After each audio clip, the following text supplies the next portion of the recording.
مومنین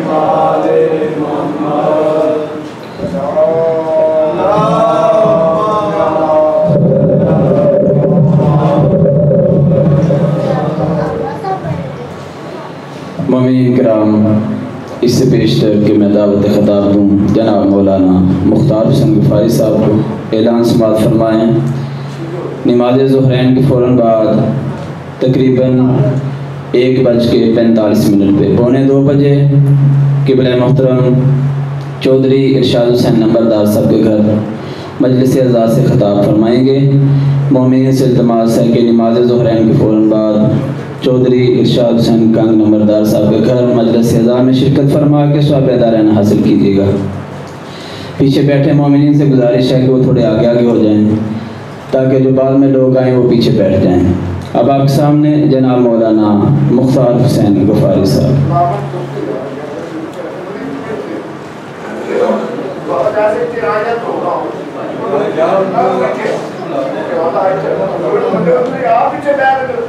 نعرہ تکبیر،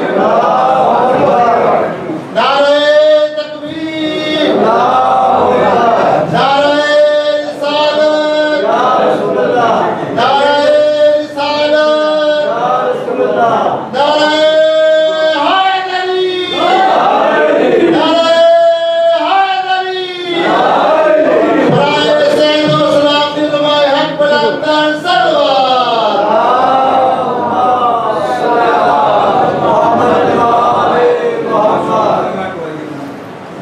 اعوذ باللہ السمیع العلیم من الشیطان اللعین الرجیم، بسم اللہ الرحمن الرحیم، الحمدللہ رب العالمین، والعاقبۃ للمتقین وجنۃ للموحدین والنار للمعاندین، ثم الصلاۃ والسلام التحیۃ والاکرام علی النبی الامی المکی المدنی القرشی الابتہی العربی السراج المضی والکوکب الدوری صاحب الوقار والسکینہ المدفون بیارض المدینہ الرسول المسدد والمصطفى الامجد والمحمود الاحمد حبیب الہ العالمین ابی القاسم محمد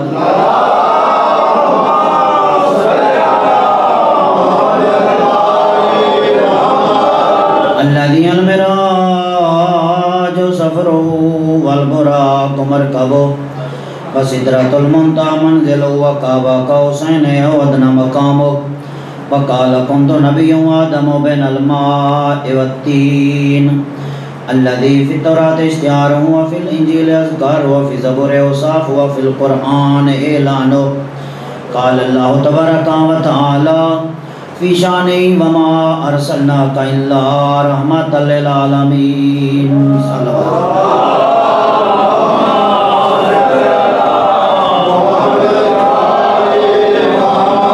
اما بعد فقد قال اللہ تبارک وتعالی فی کتاب المجید وفرقان الحمید، بسم اللہ الرحمن الرحیم، احسب الناس ان یترکوا ان یقولوا آمنا وهم لا یفتنون۔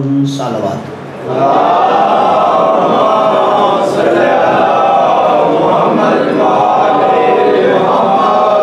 عزیزان گرامی، ہمارا سلسلہ گفتگو آزمائش مومن اور قرآن آج 7ویں مرحلے میں داخل ہو رہا ہے۔ پروردگار عالم نے مختلف طریقوں سے مومن کو آزمایا، اور آزمائش کے مرحلے میں ہم کچھ نہیں کر سکتے، صرف یہی کہہ سکتے ہیں ربنا افرغ علینا صبرا وثبت اقدامنا۔ جب بھی آزمائش کا مرحلہ آئے ہمیں یہی دعا مانگنی ہے، مالک ہمیں صبر عطا کر اور ثابت قدمی عطا کر۔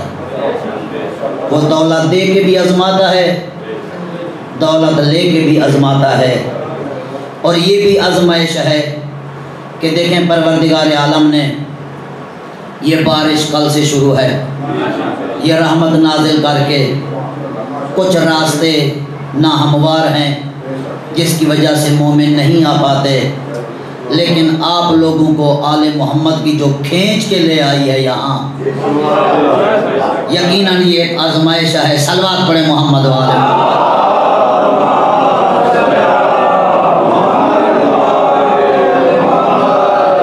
اس لیے کہ مومن کو پتہ ہے میری زندگی کا ایک ایک لمحہ بڑا قیمتی ہے، اس لیے کہ جو لائق سٹوڈنٹ ہوتا ہے وہ کہتے ہیں کچھ ہو جائے میرا پیریڈ مس نہ ہو، وہ یہی کہتا ہے کچھ ہو جائے پیریڈ مس نہ ہو، اس لیے کہ جو کچھ آج ٹیچر بتائے گا پتہ نہیں کل صحیح طرح میں سمجھ سکوں یا نہ سمجھ سکوں۔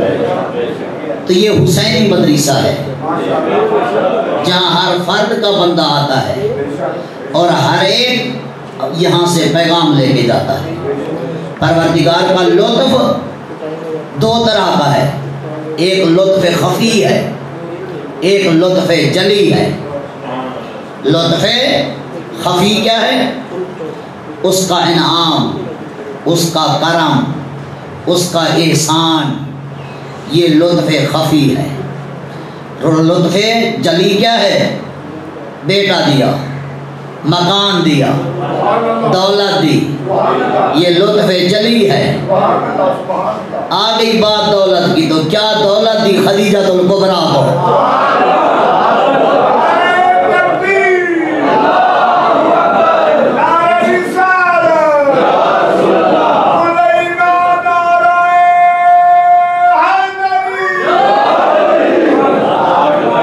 اس کا لطف جلی تھا کہ اس نے بی بی خدیجہ الکبریٰ کو اتنا دولت دی، 80,000 اونٹ سامان تجارت لے کر جاتے تھے۔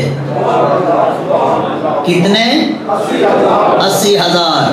آج ایک اور بھی منافق کے سوال کا جواب دوں گا۔ کسی نے کہا، چونکہ آل محمد سے دشمنی تھی، کہا یہ کیسے ہو سکتا ہے کہ چھوٹا سا مکہ، اس کے اندر 80,000 اونٹ کہاں کھڑے ہو سکتے ہیں؟ 80,000 اونٹ، آپ جو کہتے ہیں زہرا کی ماں کی دولت، 80,000 اونٹ کہاں کھڑے ہو سکتے ہیں اتنے چھوٹے سے مکے میں؟ میں نے کہا کہ PIA کے 45 جہاز ہیں۔ کتنے؟ 45 جہاز ہیں۔ ایک وزیر کے 2000 کنٹینر ہیں، 200 ٹرینیں ہیں۔ مجھے کوئی ایسا ایئرپورٹ دکھاؤ جہاں 45 PIA کے جہاز کھڑے ہوں۔ میں نے کہا کوئی ایسا اڈا دکھاؤ جہاں 2000 کنٹینر کھڑے ہوں، کوئی ایسا اسٹیشن دکھاؤ جہاں 200 ٹرینیں کھڑی ہوں۔ ٹھیک؟ تو میں نے کہا اصل یہ ہے، سنو، یہ جہاز ایک ایئرپورٹ پہ PIA کے 45 کھڑے نہیں ہوتے، یہ حرکت میں رہتے ہیں۔ یہ ٹرینیں ایک جگہ پہ آپ کو نہیں ملیں گی، یہ حرکت میں رہتی ہے، وہ کنٹینر حرکت میں رہتے ہیں۔ تو 80,000 اونٹ خدیجہ الکبریٰ کے مکے میں کھڑا کرنے کے لیے نہیں تھے، تجارت کے لیے تھے۔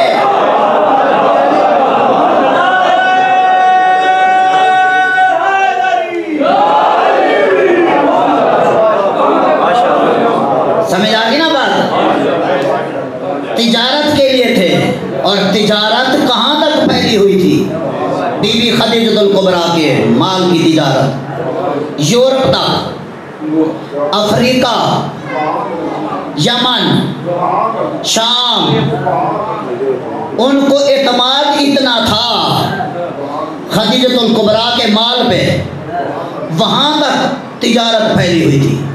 ایک اور بات بتاتا چلو، دیکھیں جس زمانہ جاہلیت میں، کہاں؟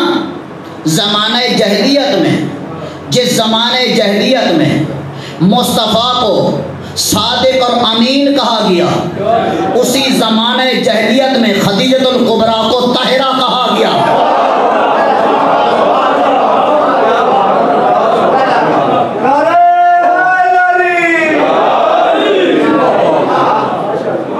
اسی زمانے جہلیت میں جس میں پیغمبر اکرم کو صادق و امین کا لقب ملا، اسی زمانے جہلیت میں خدیجۃ الکبریٰ کو طاہرہ کا لقب ملا۔ کیوں ملا؟ اس لیے کہ اس وقت حرام مال کی بھی تجارت ہوتی تھی، حرام مال کی بھی تجارت ہوتی تھی۔ یہ واحد خاتون تھی حجاز پورے میں، ملکۃ العرب، جس کے مال میں ایک ذرہ بھی حرام شامل نہیں تھا، ایک ذرہ بھی حرام مال کا شامل نہیں تھا۔ عزیزان گرامی، اب آئیے ذرا چلیں قرآن کی طرف۔ کچھ کام ایسے ہوتے ہیں جو اللہ کو اتنے پسند آتے ہیں، اتنے پسند آتے ہیں، کہتے ہیں یہ کام میں کر رہا ہوں، وہ کہتے ہیں یہ کام میں کر رہا ہوں۔ اگر مصطفیٰ نے دیکھیں تیر پھینکا، سورہ انفال 8واں سورہ 17 نمبر آیت، آواز قدرتی وما رمیت اذ رمیت ولکن اللہ رما۔ حبیب ٹھیک ہے تو نے پھینکا ہے، لیکن تو نے نہیں، یہ میں نے پھینکا ہے۔ یہ تیر تو نے نہیں، میں نے پھینکا ہے۔ ایک اور آیت سورہ فتح 48واں سورہ 10 نمبر آیت، فرمایا اذ یبایعونک تحت شجرۃ، جب بیعت کر رہے تھے تو اس وقت کہا ان کے ہاتھ پہ، جس کا ہاتھ تھا ید اللہ فوق ایدیہم، ان کا نہیں میرا ہاتھ تھا، ٹھیک ہے، کہا ان کے ہاتھ پہ، تیرا ہاتھ نہیں، ید اللہ فوق ایدیہم، میرا ہاتھ تھا۔ اب منافق تو سمجھ آئے جب بیعت میں محمد کے ہاتھ کو اللہ اپنا ہاتھ کہہ رہے تو غدیر کے میدان میں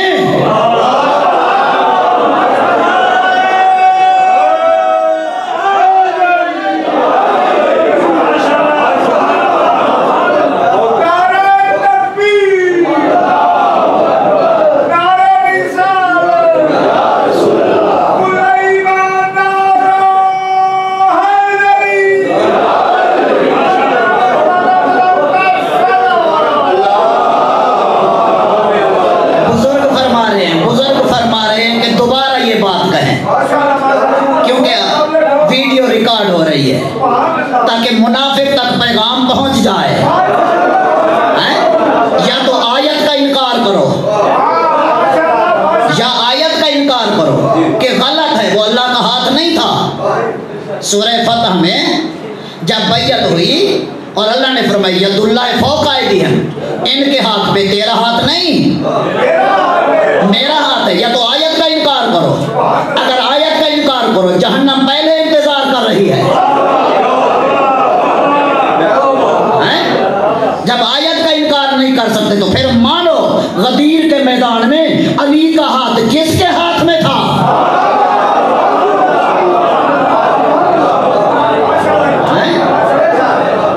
عزیزان گرامی، بس یہی وجہ ہے، جب یہاں تک آ گئے اب اور آگے چلو۔ اللہ نے کیا فرمایا؟ بسم اللہ الرحمن الرحیم، والضحیٰ واللیل اذا سجا ما ودعک ربک وما قلی وللآخرۃ خیر لک من الاولی ولسوف یؤتیک ربک فترضی الم یجدک یتیما فآوی ووجدک ضالا فہدی ووجدک عائلا فاغنی، سب چھوڑ دیا، ووجدک عائلا فاغنی۔ کہا حبیب جب میں نے تجھے تنگ دست پایا تو میں نے غنی نہیں کر دیا؟ اب ان کے سر پہ قرآن رکھ کے بتاؤ کس کی دولت تھی جس کو اللہ اپنی دولت کہہ رہا تھا؟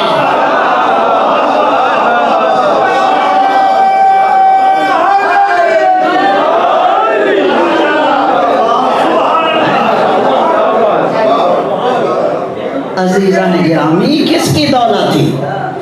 خدیجۃ الکبریٰ کی دولت کو اللہ نے اپنی دولت کہا، اپنی دولت کہا۔ عزیزان گرامی، آج کیوں خدیجۃ الکبریٰ کو جہلیت کے زمانے میں طاہرہ کا لقب دیا؟ مکے والوں نے، سب نے اس لیے دیا چونکہ میں نے کہا ہے نا ایک ذرہ ان کے مال میں حرام شامل نہیں تھا، حرام شامل نہیں تھا۔ تو کیوں؟ وجہ اس لیے ساری دولت اسلام کی بنیادوں پہ خرچ ہونی تھی۔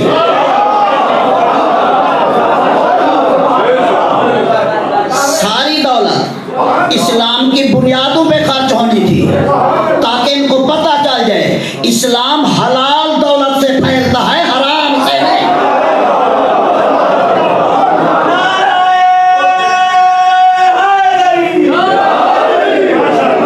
شاہ صاحبان بات پہنچ گئی نا؟ کسی نے کہا تھا نا کہ زہرا کو کیوں نہیں باغ واپس کیا تھا، کہ اس کے بغیر دین نہیں چلتا تھا، تو اللہ نے بتا دیا دین حلال سے چلتا ہے۔ عزیزان گرامی، کسی کا مال قبضہ کر کے مسجد بنوا دو، کسی کا مال چوری کر کے پنکھے لگوا دو، نہیں، اللہ فرماتے ہیں قطعاً یہ قبول نہیں ہے۔ صلوات پڑھیں محمد و آل محمد۔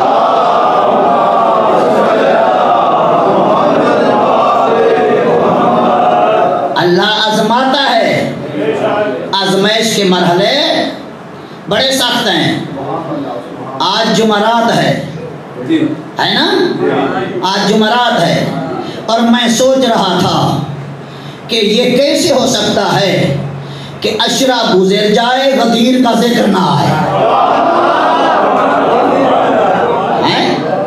اللہ کیسے کیسے آزماتا ہے، کس طرح آزمایا اللہ نے؟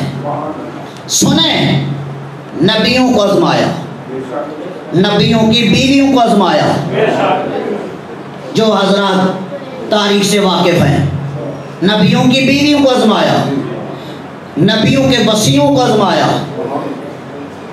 اچھا دیکھیں، حضرت موسیٰ کا جو وصی تھے ہارون، آپ نے آیاتیں سنی ہیں کہ موسیٰ کو اللہ نے کس طرح آزمایا۔ اب اس کے بعد موسیٰ کے وصی کون بنے؟ ہارون کے انتقال کے بعد موسیٰ کے وصی بنے شمعون، یوشع بن نون، یوشع بن نون، یہ بنے موسیٰ کے وصی۔ کب؟ ہارون کے انتقال کے بعد۔ جب یہ وصی بنے، آج بہت کچھ لے کے جائیں گے انشاءاللہ اگر آپ بیدار ہیں۔ جب یہ وصی بنے تو جب بھی موسیٰ بھیجتے تھے ہر میدان سے فاتح بن کے آتے، فتح کی خبر لے کے آتے، رفاقت ہو گئی، ہر وقت موسیٰ اسی کا ذکر کرتے۔ منافقین نے موسیٰ کی بیوی کو کہا جس کا نام صفورہ، کہا یہ کیا ہے کہ وصی تیرے خاندان سے ہونا چاہیے تھا، اس کو یوشع بن نون کو کیوں بنا دیا؟ وہ تو آپ کے خاندان سے ہونا چاہیے تھا، یہ تو غلط کیا موسیٰ نے۔ نبی کی بیوی تھی، آدھی منافقین کی باتوں میں، آدھی منافقین کی باتوں میں، کہا ٹھیک ہے ہونا تو میرے خاندان سے چاہیے تھا، یہ تو غلط کیا ہے موسیٰ نے کہ اس کو بنا دیا یوشع بن نون کو۔ اب نبی کے وصی سے مخالفت شروع ہو گئی۔ کس سے؟ نبی کے وصی سے مخالفت ہو رہی ہے۔ وہ سمجھا رہے ہیں کہ دیکھو کون وصی سمجھا رہا ہے موسیٰ کا، کس کو سمجھا رہا ہے؟ نبی کی بیوی کو۔ کہہ رہے دیکھو میں اپنی مرضی سے نہیں بنا، نہ موسیٰ نے مجھے اپنی مرضی سے بنایا ہے۔ پہنچ گئی نا بات؟ کہا میں اپنی مرضی سے نہیں بنا، نہ موسیٰ نے مجھے اپنی مرضی سے بنایا ہے، موسیٰ نے مجھے اللہ کے حکم سے بنایا ہے، اللہ کے حکم سے بنایا ہے۔ کیوں میری مخالفت کر رہی ہو؟ نہیں مانی بات، لشکر جمع کر دیا، کس کے خلاف؟ نبی کے وصی کے خلاف لشکر جمع ہوا، اور بندوں نے تو اکٹھا ہونا ہی تھا۔ نبی کی جو بیوی ہے، نبی کی جو بیوی ہے، لشکر جمع، اس لیے کہ لوگوں نے کہا نبی کی بیوی ہے، یہ کیسے ناحق پہ ہوگی؟ نبی کی بیوی ہے۔ اب لشکر کشی ہوئی، لشکر جمع ہو گیا، لیکن وہ یوشع بن نون سمجھاتے رہے، ڈیلے کرتے رہے، کوئی لشکر انہوں نے نہیں بنایا۔ اسے کہتے رہے دیکھو ان کی باتوں میں نہ آؤ، لہذا سمجھ جاؤ اپنے مقام کو سمجھ جاؤ۔ نہیں سمجھے، وہ سمجھاتے رہے کہ کیوں، اس لیے کہ وہ لوگوں کو یہی کہتے رہے 600 سال تک، کتنا، ہاں سمجھاتے رہے کہ تم سمجھ جاؤ، کوئی لشکر نہیں بنایا وسیع نے، ڈیلے کرتے رہے، لوگ تانا دینے پہ آ گئے کہ ڈر گیا ہے نبی کا وسیع۔ جب تانے دینے لگے ڈر گیا ہے نبی کا وسیع، تو کیا جواب دیا لوگوں کو؟ کہا دیکھو یہ نبی کا حرم ہے، میں ڈر نہیں گیا، کہا یہ نبی کا حرم ہے، میں احترام کر رہا ہوں، میں نہیں چاہتا اس کی بے احترامی ہو، میں نہیں چاہتا اس کی عزت خراب ہو، لہذا اسی لیے۔ لیکن وہ نہیں رکی، لشکر لے کے، کس کے؟ نبی کے وسیع کے خلاف لشکر لے کے میدان میں آ گئی۔ جب میدان میں آ گئی، اب ادھر سے یہ بھی آخر آ گئے نبی کے وسیع۔ جب یہ آئے تو کیا جنگ ہونی تھی؟ جب انہوں نے دیکھا جو اس کو لے کے آئے تھے صفورہ کو، اب وہ بھاگ گئے، جب بھاگ گئے یہ گھیرے میں آ گئی، تو یہ یوشع بن نون کے ساتھ جو افراد تھے، سردار تھے، انہوں نے کہا اس کو قتل کر دو، اس نے بغاوت کی ہے۔ جیسا جواب دیا ہے نا کمال کا، یوشع بن نون نے کہا نہیں، اس کو قتل نہیں کرنا، اس کو کچھ نہیں کہنا۔ کیوں؟ اس لیے کہ یہ نبی کے حرم میں رہی ہے، مجھے شرم آ رہی ہے۔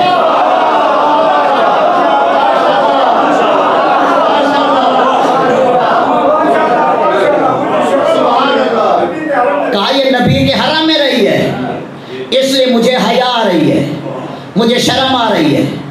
قائد سے کہا کہ چلی جاؤ آرام سے واپس گھر، اور سنو جا کے بیٹھ جانا، پھر گھر سے باہر نہیں نکلنا۔ اگر گھر سے باہر نکلے گی تو سن، وہ حق استعمال کروں گا جو موسیٰ نے مجھے دیا ہے۔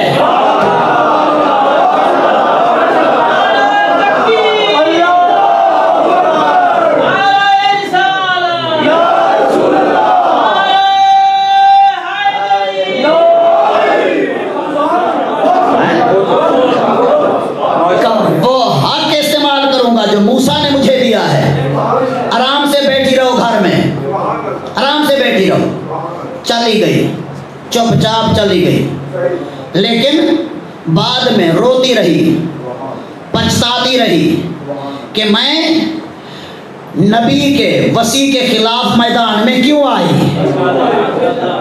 میں نبی کے وسیع کے خلاف میدان میں کیوں آئی۔ روتی رہی، پچھتاتی رہی ساری زندگی۔ یاد رکھو سادات کرام، یہ جملہ یاد رکھنا، اللہ جب آزماتا ہے تو تاریخ میں دیکھنا کس کس کو کس طرح آزماتا ہے۔ اب اگر اس طرح کا کوئی واقعہ آپ کو پھر تاریخ میں نظر آئے تو تعجب نہ کرنا، نہ دوسروں کی باتوں میں آنا۔ اگر اس طرح کا واقعہ دوبارہ تمہیں تاریخ میں نظر آئے، سمجھ جانا اس کو کوئی لے کر آئے تھے، اس کو کوئی لے کر آئے تھے۔ اگر علی نے اسے کچھ نہیں کہا تو اس لیے کہ وہ رسول کا حرم تھی، علی ڈر نہیں گئے تھے، یہ حیدر قرار ہے۔